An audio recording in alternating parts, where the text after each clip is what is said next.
Throughout history, each era has had within it a resounding voice, a figure who embodies the very essence of that age. And when we look back to the vibrancy of Periclean Greece, we can say, without doubt, that it is Plato who we hear.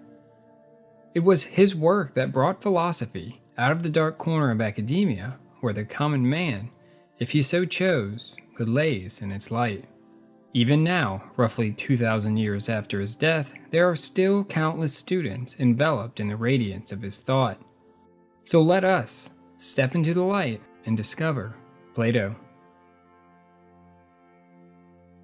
If we were to believe the accounts of Diogenes Laertius, we can say that he was born in Athens during the 88th Olympiad, approximately 428 BCE. It is thought that at birth his given name was Aristocles.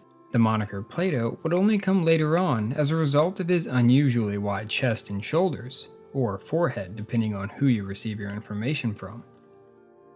He was said to have been an athlete, even competing and winning medals in the Isthmian Games.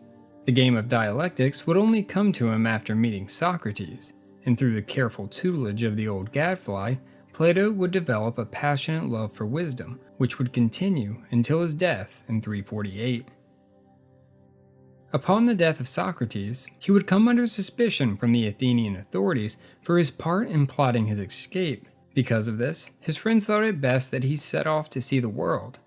We are uncertain as to the places which he traveled, but it is thought that he went to Egypt, Italy, Judea, and India. But again, we simply do not know for certain. He would spend a total of 12 years away from Athens, but would eventually return in the year 387 at the age of 40. It was then that he established one of the earliest known organized schools in Western civilization, called the Academy.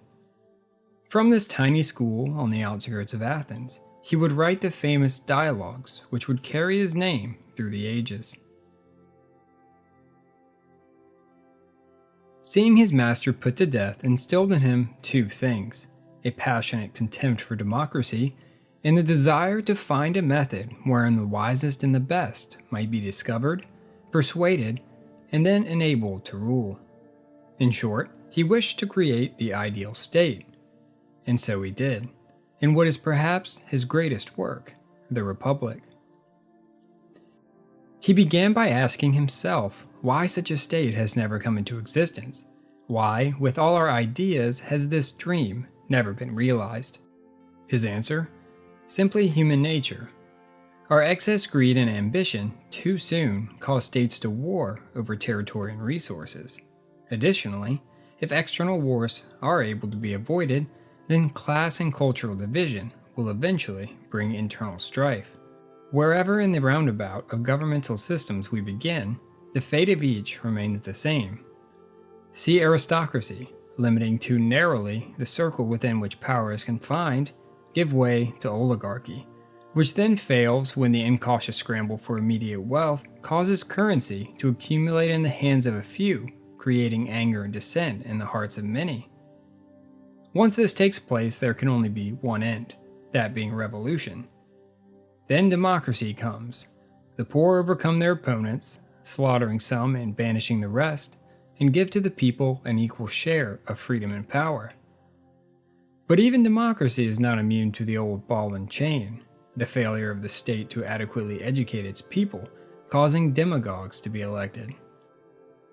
Once the state has been thoroughly thrust into chaos by these ill-informed and ill-intentioned individuals, the people demand order. And whoever can deliver the greatest lie becomes the people's champion, i.e. their autocrat. This nauseating roundabout could only be prevented, Plato thought, by understanding first the nature of man. Only then can we proceed, at least with any hope of success, in building our utopia. Our process should begin by determining what drives individuals to behave in the way that they do. After all, governments vary as the characters of men vary. States are made out of the human natures which are in them. According to Plato, human behavior originates from three main sources: desire, emotion, and knowledge. Desire holds within it impulse and instinct. Within emotion is ambition and courage, and intellect and reason are encapsulated within knowledge. How a particular individual behaves depends upon which source he drinks from most readily. Those that take desire as their mainspring are best fit to be the producers of our society. This is to say, the farmers, businessmen, and merchants. If emotion is what drives them, then these individuals are best fit to be our auxiliaries. They will fill the role of military officers and top executive aides. Last are the few who take knowledge as their guiding beacon. These esteemed individuals will become our guardians, our rulers, our philosopher kings. If we are to see our state succeed, it is paramount that we enable each individual to acquire and perform the given task which their nature has best suited for them. Ruin comes, said Plato, when the trader, whose heart is lifted up by wealth, becomes ruler. In order to ensure that we choose our rulers properly, Plato has put in place an intricate system of selection. I will summarize it here. We must begin with complete equality of educational opportunity. There will be no class, race, or gender barriers in our state. Whether it be man or woman, all they must do is demonstrate the ability to stand up to our process. Let our search for prospects start by sending out into the country all the inhabitants of the city who are more than 10 years old. Plato thought that by taking possession of the children, they will be protected from the habits of their parents. Once there, the children will begin their education, and so for the first 10 years, their education will consist predominantly of physical and musical activities. This sort of early education would allow us to figure out the natural disposition of the child. At this time, we should also instill a good moral basis. This we will do by supernatural authority. Yes, we must have a religion. Not only will this lend to our moral basis, but it will also enable those individuals who have not been given high office to accept their position without dispute and anger towards those who are placed higher than themselves. Moving on. At 20 years of age, we will give to them what is to be their first of 2 examinations. This will not only be an academic test, but also a test of practical and theoretical skill. Those who fail will become our producers, or the economic class of our state. Those who pass will be given 10 more years of education. At the age of 30, they will be presented with a second, more difficult examination. Those who fail this test will become our auxiliaries. After this second examination, the ones who remain will then be taught philosophy for 5 years. This will consist mainly of metaphysics and politics, but other subjects may be included as well. Once this training is complete, they will be sent into the world to be educated by life itself. This last and perhaps most difficult test will continue for 15 more years. And finally, those who have come to the end of their education successfully, now 50 years of age, would become automatically the rulers of the state. It was Plato's thought that this system would eliminate discrimination based on social status, since each would be given an equal opportunity to become guardians based on their own merit. It would also eliminate the crux of democracy, which again is its tendency to elect ill-fitted individuals into high public office. After examining this political ideal, many of you may be questioning, as Plato did, the practical plausibility of what he has laid out. While it is true that this utopia of which he speaks has not yet shown itself on the horizon, I think we will still gain from developing these ideals and images. It may not be the magic formula to create the perfect state that we expected, but perhaps we can provide a few ingredients that will aid in the development of another state when the time comes that the opportunity presents itself. Outside of the political digressions, the entire premise of the Republic remains an ethical one, that being the question of justice. Though with this digression, we allowed ourselves the ability to view justice in a larger sense, which Plato thought would give us an insight into how we might define it individually. In Plato's society, the goal was for each individual to be placed into the role for which he or she is best suited for. In achieving this, Plato meets his definition of justice, which is the having and doing what is one's own. In other words, a just man is a man in just the right place, doing his best and giving the full equivalent of what he receives. And on the societal level, it is the effective coordination of these individuals to the end of creating an efficient whole. This is contrasted by the moral views of, say, Jesus and Nietzsche. The former puts emphasis on kindness and charity to the weak, while the latter on the power of the strong. Plato believes a moral society is one that achieves harmony of the whole. Something else to consider when investigating the ethics of Plato is how much variation occurs between the different dialogues. Each scholar will likely come to a different conclusion depending upon which method they subscribe to. You have the Unitarian view, which takes the various works of Plato and sees them maintain, more or less, the same principles from start to finish. Then there is the revisionist view, which believes that his work saw some fundamental changes during the later parts of his life. And finally, there is the developmentalist view, which has gained traction in recent years. These individuals believe that Plato's ethical ideals continually evolved throughout his life. Whichever avenue you choose to follow, you will find that he, like many other philosophers of his day, followed a virtue-based eudaimonistic conception of ethics. By eudaimonistic, I mean an ethic based on happiness and the virtues that contribute to its attainment. The metaphysics of Plato is most readily demonstrated through his doctrine of ideas, or as some call it, the theory of forms. In this doctrine, Plato sets out to explain the unperceived duality of our universe, or in other words, how our universe is separated into that which can be detected through our sense, the physical realm, and that which can only be conceived by reason and thought, the realm of forms. With any given object, say a dog, we sense its features. These features are part of the physical realm, but behind these features is the general idea or ideal of a dog, an everlasting and changeless form which exists outside of what can be perceived by our senses. Even if the color, age, or breed of the dog changes, the general idea of a dog remains the same. This idea, Plato thought, is more real than what we perceive through our sense experience. We can think of the physical realm as merely a temporary imitation of what lies within the realm of forms. The laws by which a certain thing behaves is also part of this realm of forms. He would often reference the laws of geometry here.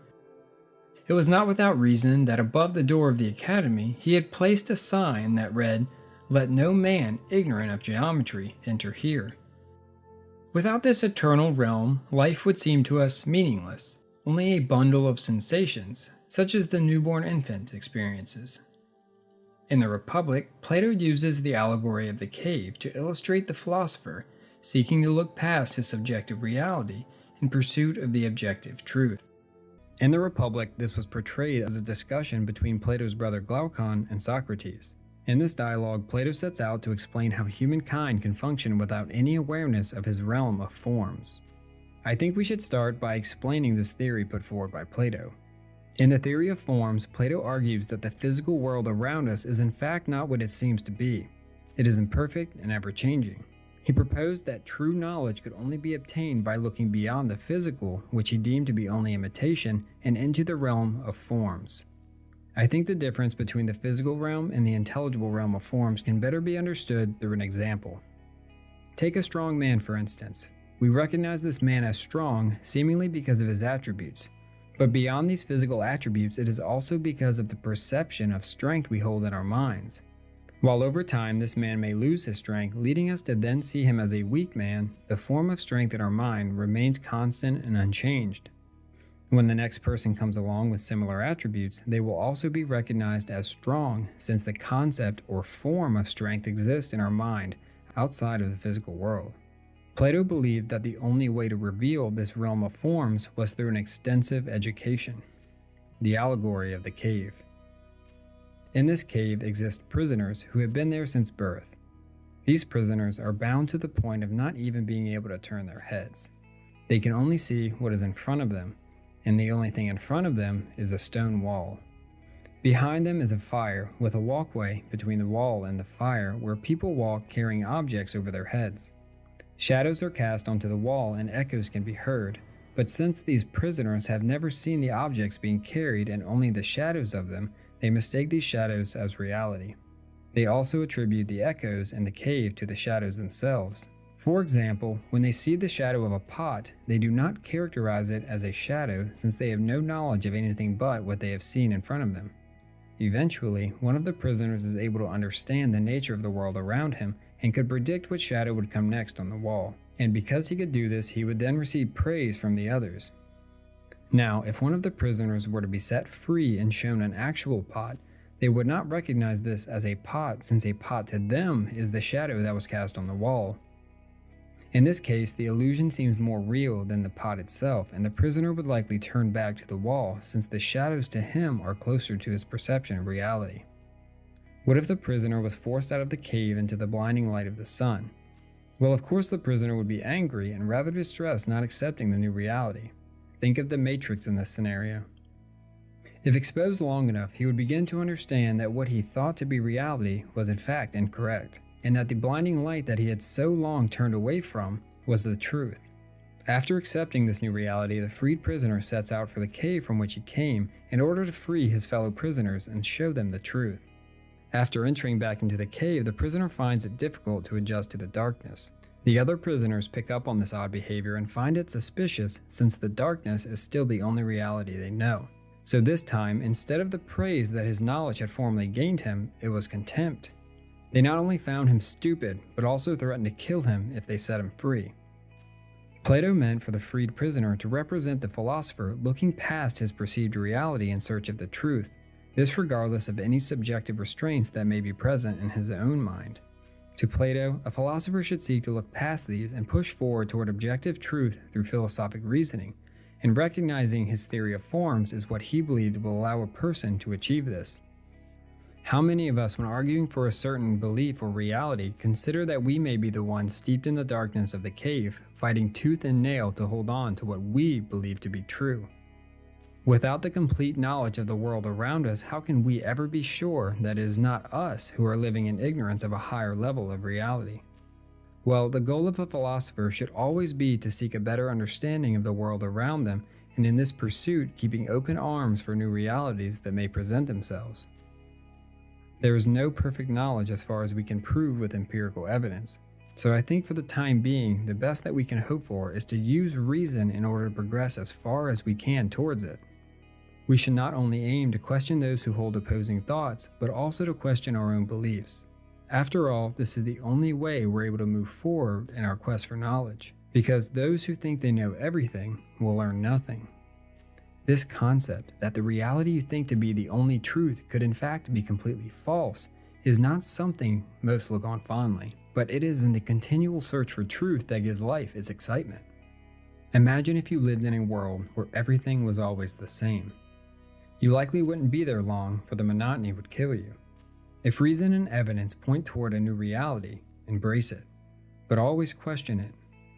Another noteworthy question that presents itself when given the allegory of the cave is this: when is it better to leave someone in their false reality instead of presenting them with what you believe to be the truth and consequently causing a possible existential crisis? To be completely honest, I'm not sure of the answer, and I don't think myself, or anyone else for that matter, would be able to offer an objective answer to this question. Do we sacrifice the truth for the next generation in order to preserve the happiness of the current one? Would the well-being of the human race be enhanced from learning this new truth? These and many other questions must be considered when coming to a conclusion in this matter.